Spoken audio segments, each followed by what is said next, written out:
너희가 나를 미워하여 나에게 너희를 떠나게 하였거늘 어찌하여 내게 맞느냐. 그들이 이르되 여호와께서 너와 함께 계심을 우리가 분명히 보았으므로 우리의 사이에 곧 우리와 너 사이에 맹세하여 너와 계약을 맺으리라 말하였노라.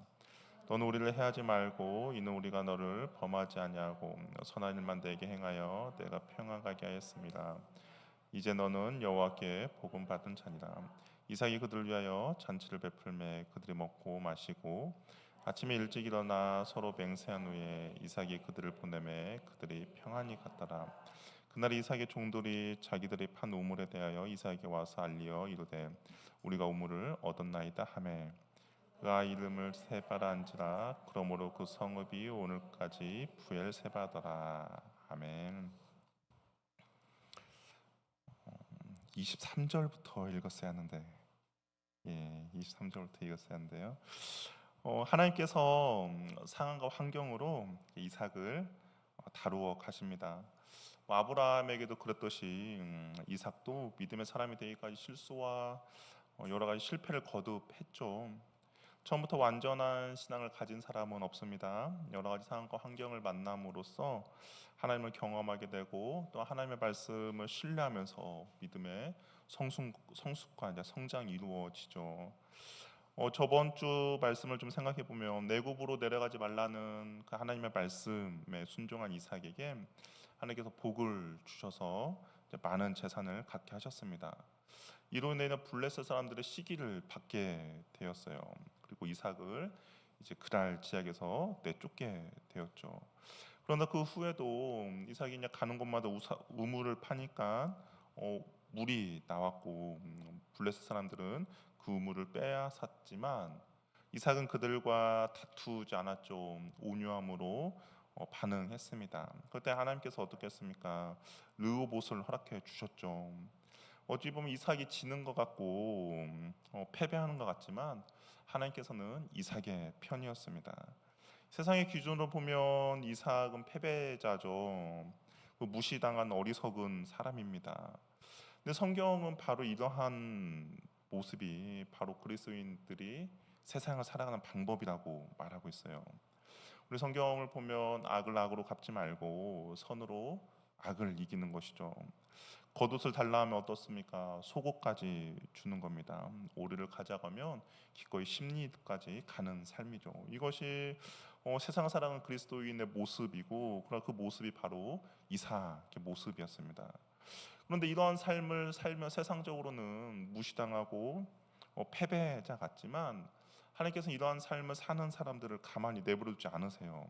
하나님이 기억하시고 주목하시고 인도해 주신다는 겁니다. 그래서 하나님의 영광을 이제 보게 해주시는 것이죠. 하나님이 함께하는 증거가 드러나고 나타나게 됩니다. 저 여러분들에게도 하나님이 함께하신 증거가 날마다 넘치기를 바랍니다. 하나님이 르봇을 허락해 주셨지만 이삭이 이제 더 이상 그랄 지역에 머물지 않고 23절 보니까 부엘세바로 올라오게 됩니다. 우리 성경에서 올라가다 내려가다라는 표현 창세기에서 많이 등장하는데요.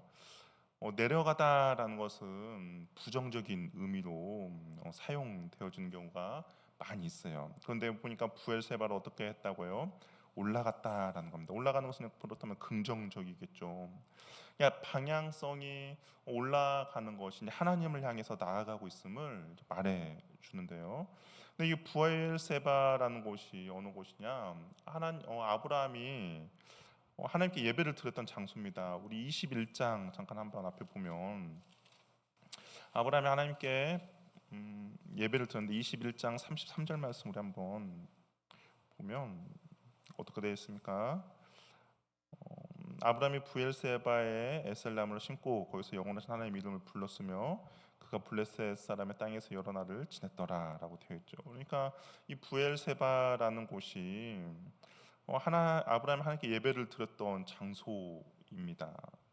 이삭은 하나님의 말씀에 온전히 순종하지 못해 그랄 지역에 머물렀죠. 애굽으로 가지 말라라는 말씀에 순종했는데 가나안 지역에 흉년이 들었으니까 가나안 땅까지는 가지 못하고 그냥 그곳에 이제 눌러 앉았어요.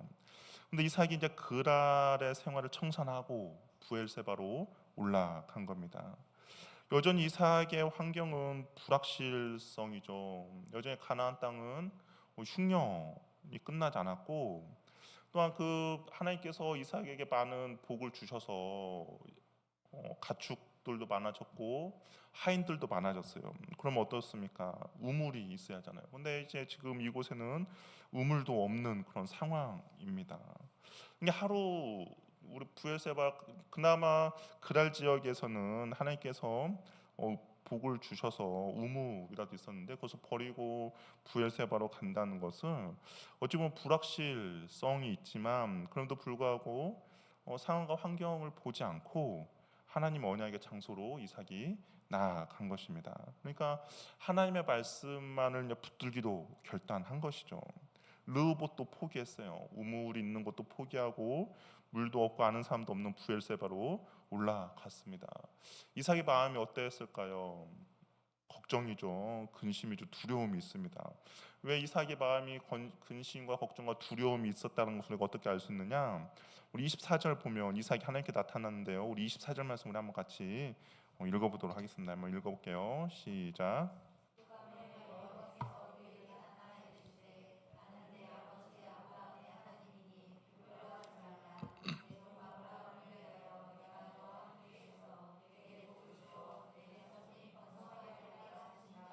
하나님이 뭐라고 말씀하십니까? 두려워하지 말라라고 이야기하죠. 두려워하지 말라라고 이야기했다는 것은 뭘까요? 이삭의 마음에 두려움이 가득 찼다라는 것이죠. 우리가 앞에서도 살펴보지 않았습니까? 아브라함에게 하나님께 처음 나타나서 하신 말씀이 지금 아브라함의 그 마음의 상태를 나타내 주는데 이삭에게 두려워하지 말라라고 해요. 그럼 이삭의 마음 가운데 지금 두려움이 있다라는 것이죠. 하나님은 이 말씀을 처음으로 하셨다라는 것은 이삭이 르호봇을 버리고 부엘세바로 갔을 때 두려움과 걱정과 염려로 가득 차 있었다라는 겁니다. 아마 이 이삭의 두려움, 미래에 대한 두려움이었을 거예요. 지금까지는 어찌어찌 살아왔죠. 그런데 앞으로는 대책이 없습니다.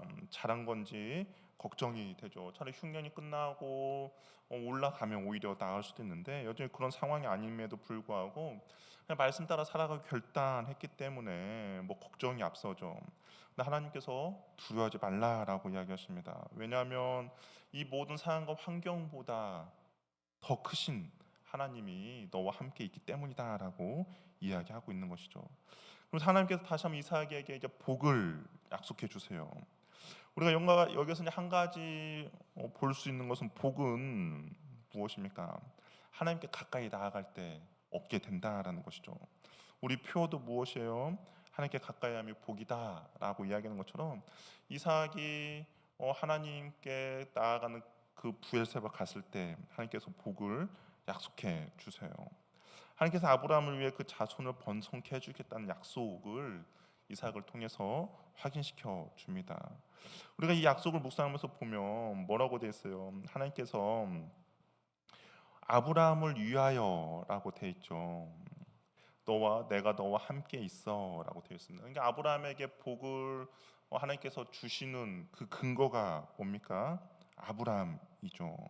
믿음의 조상 아브라함을 통해서 너가 그 복을 하나님께서 하나님이 이삭에게 준다라고 이야기를 하고 있습니다. 이 말씀을 보면서 부모의 신앙의 영향이 어떨까요? 자녀들에게도 이어진다는 걸 보게 되죠. 부모든 우리가 하나님 앞에서 어떤 신앙의 태도와 모습을 보이느냐에 따라서 하나님은 그 태도와 모습을 보고 그의 자녀들에게 복을 허락해 주시고 긍휼과 자비를 베풀어 주신다라는 겁니다. 결국은 하나님과 1대1의 신앙이 중요하지만 그럼에도 불구하고 하나님의 그 떡고물, 긍휼의 그 물줄기가 그 아버지의 신앙에 따라서 그 자녀들에게도 흘러간다라는 것이죠. 저 여러분이 주님 앞에 흘린 헌신과 수고와 눈물을 하나님께서는 기억하셔서 우리 자녀들에게도 그런 긍휼과 자비를 베풀어 주신다라는 겁니다. 우리가 주님 앞에 행했던 그 신앙의 모습들이 사라지는 것이 아니라 하나님께서 기억하시고 그 하나님의 그 긍휼하심이 그 자녀들을 보호해 주시고 인도해 주신다는 것이죠. 하나님의 약속을 받은 이삭이 하나님 앞에 한 행동이 있어요. 어떤 행동을 했는가? 하나님께서 그런 걸 보고 이삭이 하나님 앞에 예배로 반응을 하게 됩니다. 그래서 하나님의 이름을 불렀다라는 것은 이삭이 공식적으로 하나님께 예배를 이제 드렸다라는 거예요. 그런데 예배가 회복되니까, 그 전에 이삭이 하나님께 예배 드렸다는 이야기가 나오지 않거든요. 근데 예배가 회복되니까 어떤 일이 벌어지는가? 우리 25절 말씀을 한번 읽어볼까요? 한번 읽어보겠습니다. 시작.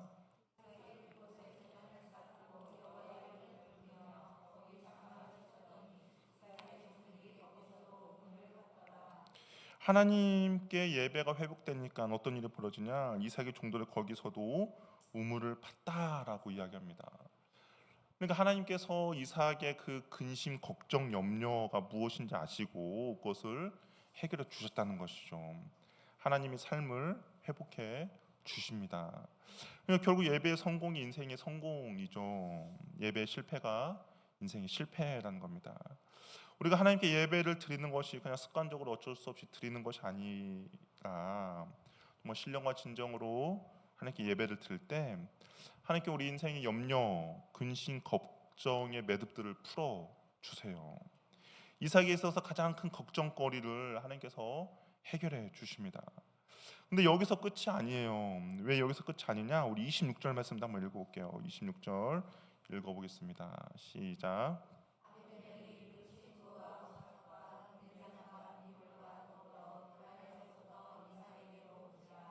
이삭이 그랄에서 브엘세바로 옮겨왔잖아요. 그런데 이 아비멜렉이 어떻게 합니까? 아우삭과, 아마 이 아우삭은 그의 뭐 옆에 있던 아마 신하였을 거예요. 아마 이렇게 조언해주거나 그런 지혜를 담당했던 사람이었던 것 같습니다. 그리고 군대 장관을 데리고 이삭 앞에 나옵니다. 이게 사적 방문이 아니라 공적인 방문으로 나라의 왕이 행차해서 이삭에게 왔다라는 것이죠. 이삭을 시기해서 고통 가운데 내쫓았죠. 그리고 그랄 왕이 근데 신하와 군대 장관을 데리고 와서 사죄하며 화해를 청하고 있어요. 이삭이 이렇게 이야기합니다. 너희가 나 미워해서 떠나라고 할 때는 언제고 왜 왔냐라고 물어요. 그랬더니 아비멜렉 이런 말을 합니다. 우리 28절 29절 말씀을 읽어볼게요. 시작.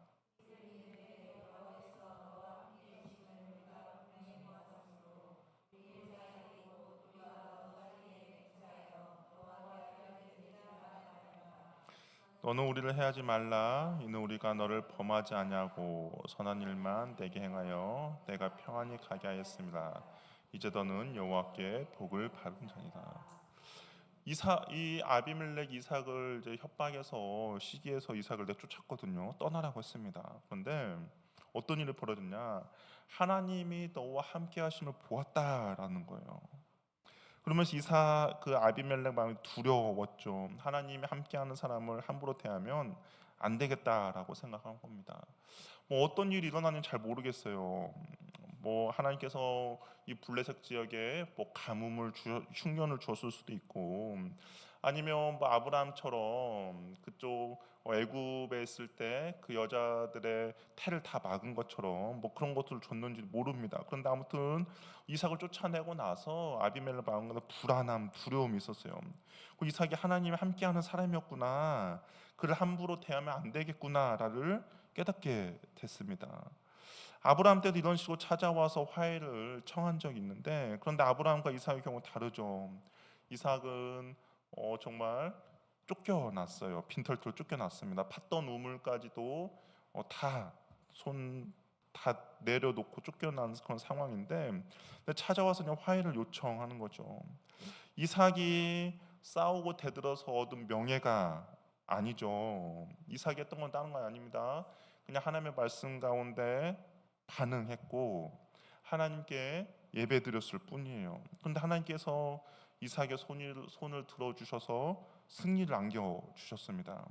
이삭이 두려움을 가지고 그랄 지역을 떠났죠. 그런데 오히려 두려움을 가지고 아비멜렉 이삭을 찾아온 겁니다. 우리 그리스도인은 힘을 가지고 권력을 가지고 세상을 변화시키는 것이 아니죠. 하나님 앞에 바른 믿음을 가지고 온전한 예배자로 세상을 변화시키는 겁니다. 그러면 기적이 일어난다는 거죠. 한 나라의 왕이 우리를 해하지 말라라고 이삭에게 부탁을 해요. 이삭이 아무리 부자라고 하지만 한 나라의 왕에 비하면 세 발의 피죠. 그럼에도 하나님이 함께 하시기에 이삭에게 와서 간절히 부탁합니다. 내가 너를 범하지 않고 아마 니부가를 이야기하는 것 같습니다. 선한 일만 너에게 행했으니까 너는 나와 언약을 맺자라고 간구하고 있습니다. 하나님이 상황을 역전시켜 줬죠. 그리고 그러자 이삭이 어떻게 합니까? 그들을 위하여서 이제 잔치를 베풀어줘요. 30절 보니까 이삭이 그들을 위해 잔치를 베풀고 그들이 먹고 마십니다. 그리고 그들과 맹세한 후에 그들이 어떻게 떠났다고 해요? 평안히 가게 됩니다. 이삭을 박대하고 쫓아냈을 때는 아비멜렉의 마음에 평강이 없었어요. 그런데 이삭과 화해를 청구하자 어떻게 됩니까? 평안케 되었다라고 이야기하죠. 하나님께서 하나님의 자녀들을 보호해주고 계심을 우리는 보게 됩니다. 말씀 안에 머물고 있을 때 하나님께서 모든 문제를 해결해 주셨죠. 또한 이삭의 마음의 그 쫓겨남과 거절의 상처도 하나님께서 어떻게 해요? 치유해 주셨죠. 전과 다른 것은 이삭이 하나님의 말씀을 따라 순종했고 하나님 앞에 온전한 예배자가 됐을 뿐인데 하나님은 이삭에게 묶여있는 매듭들을 하나씩 하나씩 풀어주고 계신다라는 겁니다. 하나님의 모든 상황을 역전시켜 주셨어요. 하나님을 믿고 따르는 자들에게는 하나님께 이런 승리를 허락해 주시는 것이죠. 억울한 일을 당할 때가 있습니다. 오해가 쌓여 갈 때도 있죠. 인간적인 힘으로 아무리 변명하려고 해도 오히려 더 오해만 쌓여 갑니다. 그러나 온유함을 가지고 우리가 하나님 앞에 예배하며 나아갈 때 하나님께서 다 아시고 그 상황을 역전시켜 주십니다. 힘쓰고 애써야 할 것은 내가 그 사람을 대적하고 내가 그 사람 앞에 어떻게 해야 될까를 힘쓰고 애쓰는 것이 아니라 우리가 힘쓰고 애써야 할 때 것은 다른 것이 아니라 온전한 예배자로 하나님께 예배 드리는 거죠. 내가 주님 앞에 예배자로 온전한 예배를 드리며 나아갈 때 하나님께서는 우리 인생에 묶여있는 매듭들을 하나씩 풀어주고 해결해 주신다라는 겁니다. 앞에서 이삭의 종들이 우물을 팠죠. 그리고 그 소식을 이삭에게 이제 전해 줍니다. 하나님이 이삭과 함께 하신다는 최종적인 확인이라고 할 수 있는 거죠. 근데 이 우물은 아브라함이 팠던 것이 아니라 어떻게요? 이삭이 독자적으로 판 우물입니다. 이삭도 부엘세바에서 자기 혼자 힘으로 홀로 서는 신앙이 시작이 된 것이죠. 하나님께서 먼저 이삭에게 물을 주지 않으셨죠.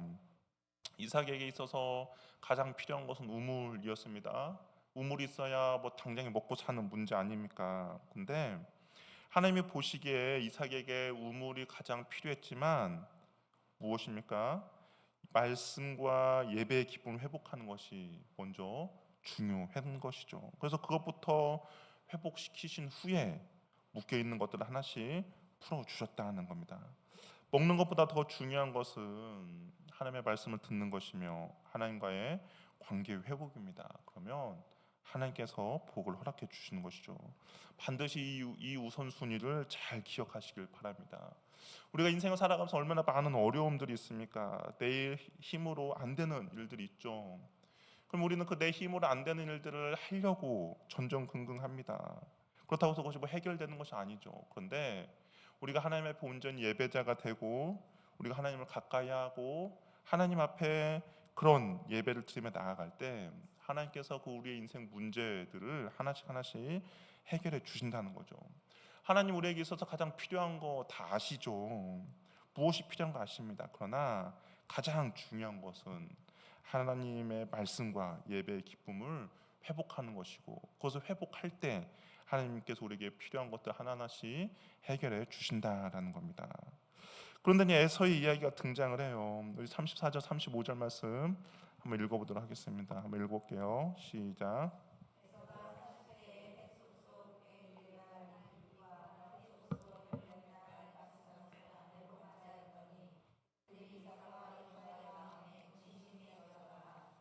하나님의 축복이 가득한 가정에서도 믿음 없는 선택은 여전히 깊은 상처와 근심을 남긴다는 것을 이제 보여주고 있어요. 에서는 하나님의 뜻대로 결혼하지 않았습니다. 자기의 정욕대로 아내를 얻었어요.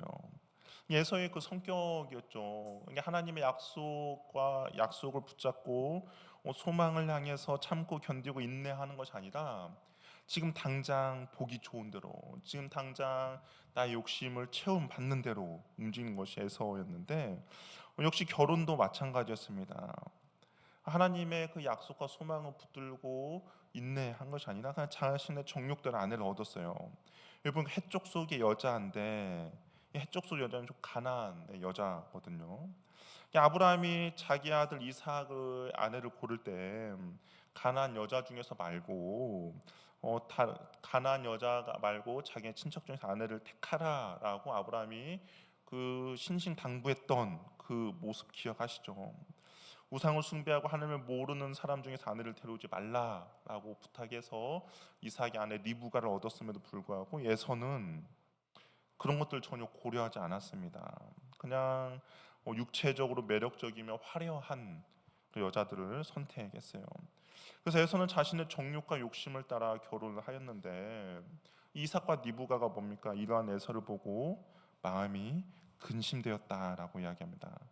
에서의 이러한 선택은 그가 얼마나 어리석은 사람인지를 말해주고 있죠. 하나님의 언약 공동체를 유지하는 것이 얼마나 중요한지 깨닫지도 못했죠. 그에게 있어서 장자권이 그냥 하찮은 것으로 생각했던 것처럼 이 하나님 언약 공동체 유지하는 그것도 그냥 하찮게 내어 버린 것입니다. 기도하며 하나님의 뜻을 찾고 구하며 나아가야 할 일들을 인간적이고 세상적으로 판단하고 결정합니다. 자신의 어리석은 판단과 결정으로 인해서 에서는 결국 어떻게 됩니까? 하나님의 언약 백성으로부터 멀어지는 그런 결과를 가져오게 되죠. 선택은 우리의 자유죠. 하나님께서 우리들에게 많은 것을 선택할 수 있도록 자유의지를 주셨습니다. 그러나 그 선택들이 우리가 아무리 자유의지를 갖고 있다고 해서 모든 것들 다 선택할 수도 있죠. 그러나 그 선택에 있어서 기준이 있어야 된다는 거죠. 그 기준은 하나님의 말씀 안에서 하나님의 뜻을 구하며 나아가는 선택이 있어야 한다라는 것이죠. 세상적인 가치관과 나의 욕심이 선택의 기준이 된다면 우리는 하나님의 뜻과 하나님의 말씀 안에서 멀어지는 선택을 할 것이지만 우리가 세상의 기준이 아니라 나의 욕심이 기준이 아니라 하나님의 말씀의 기준이 되어 우리가 하나하나 선택하며 나아갈 때는 하나님의 은혜와 복은 나에게 계속적으로 이어지게 된다라는 겁니다. 저 여러분에게서 선택의 기준이 나의 욕심과 세상의 가치관과 세상의 소리가 아니라 하나님의 말씀과 그리고 성경이 우리의 삶의 선택의 기준이 되기를 바랍니다. 그런 사람들에게 하나님께서는 복을 허락해 주세요. 우리 신명기 28장 2절 6절 말씀으로 한번 볼게요. 하나님께서 어떤 사람에게 어떤 복을 주시는가? 신명기 28장 2절에서 6절 말씀입니다. 우리 한번 읽어보겠습니다. 시작.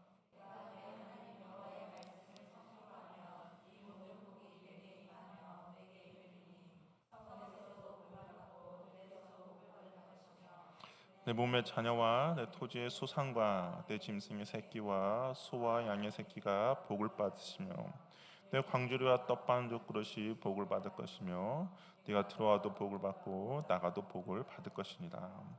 많이 들어본 말씀이죠. 예전 목사님들이 복에 대한 이야기하면서 이런 이야기들 많이 하고 저희가 다녔던 모교에서는 항상 이게 마지막 목사님이 이제 예배 마치고 기도할 때 이런 이 말씀으로 이제 기도를 계속 했습니다. 이게 무엇이에요? 하나님을 경외하며 하나님의 말씀 청종하며 하나님 뜻 안에 잘 머물러 있는 사람들에게는 어느 곳에서나 복을 받고 그 자신뿐만 아니라 그가 가지고 있는 모든 소유물들도 하나님께서 복을 허락해 주신다라는 겁니다. 근데 이 복이 무엇이에요? 하나님의 말씀 가운데 머물러 있는 사람에게 주시는 복이다라는 거죠. 어찌 보면 에서가 하나님의 말씀 안에 잘 머물러 있었다면 이 복이 에서의 복이 됐을 것입니다. 그런데 에서는 안타깝게도 이 복을 누리지 못해요. 왜 그렇습니까? 하나님의 말씀을 잘 듣고 순종하지 않았기 때문인 것이죠. 저 여러분들도 선택의 기로에 서 있습니다. 내 하나님의 말씀을 잘 따르고 순종한다면 이 신명기 28장의 복이 저 여러분의 삶 가운데서 나타나는 복이 될 것입니다. 그러나 내 욕심과 세상의 가치관과 세상의 소리를 들으면서 선택하며 나아갈 때는 이 복은 나의 복이 될 수가 없다라는 것이죠. 한 가지 권면하는 것은 이 놀라운 복들이 저 여러분의 가정과 직장과 사업장에 넘치길 바랍니다. 하나님의 말씀을 따라 나아가고 우리가 주님과의 관계가 회복되고 우리가 하나님 앞에 온전한 예배자가 될 때 하나님께서 우리 인생 가운데 묶여있는 매듭들을 하나씩 하나씩 풀어주고 해결해 주시고 그리고 거기에서만 끝나는 것이 아니라 이러한 복을 우리 가정과 직장과 사업장에 넘치게 부어 주실 것입니다. 그런 은혜를 누리는 저와 여러분 되기를 바랍니다. 우리 기도하겠습니다. 우리 참 기도할